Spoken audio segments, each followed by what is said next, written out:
வணக்கம். வாங்க சமைக்கலாம்.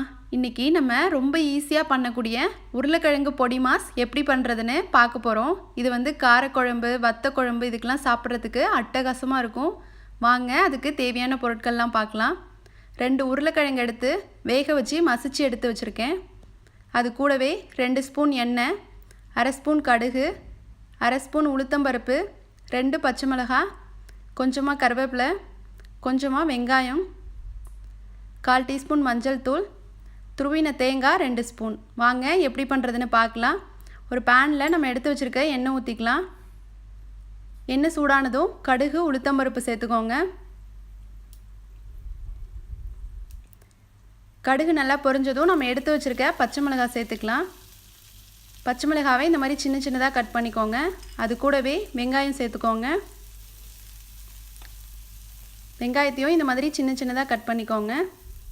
இப்போது நம்ம எடுத்து வச்சுருக்க கருவேப்பிலை சேர்த்துட்டு இதை நல்லா வதக்கிக்கலாம். இதுக்கு சின்ன வெங்காயம் சேர்த்து பண்ணிங்கன்னா இன்னும் நல்லாயிருக்கும்.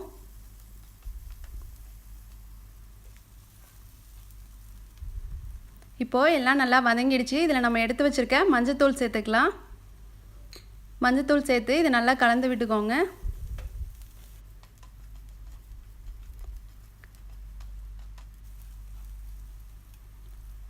எல்லாத்தையும் நல்லா கலந்து விட்டாச்சு.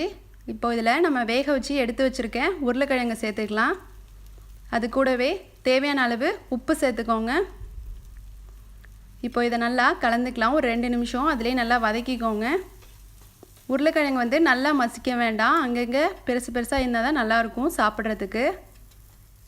இதில் சொல்ல மறந்துட்டேன், நீங்கள் கடைசியாக கொஞ்சமாக பெருங்காயத்தூள் கூட சேர்த்துக்கோங்க. இதை இப்போது 2 நிமிஷத்துக்கு நல்லா வதக்கி விட்டுக்கலாம். இப்போது நல்லா வதக்கியாச்சு. இதில் நம்ம கடைசியாக எடுத்து வச்சுருக்க தேங்காய் சேர்த்துக்கோங்க. தேங்காய் சேர்த்து நல்லா வதக்கிக்குங்க. தேங்காய் நிறைய சேர்த்திங்கன்னா நல்லாயிருக்கும் சாப்பிட்றதுக்கு. தேங்காய் சேர்த்து 1 நிமிஷம் வதக்கிட்டு அடுப்பை ஆஃப் பண்ணிடலாம். அவ்வளோதான், நம்மளோட ஈஸியான உருளைக்கிழங்கு பொடிமாஸ் சூப்பராக ரெடி ஆகிடுச்சு. இதை உங்கள் வீட்டில் செஞ்சு பாருங்கள். இந்த ரெசிபி உங்களுக்கு பிடிச்சதுன்னா லைக் பண்ணுங்கள், ஷேர் பண்ணுங்கள். மறக்காமல் எங்கள் சேனலை சப்ஸ்கிரைப் பண்ணுங்கள். தேங்க்யூ.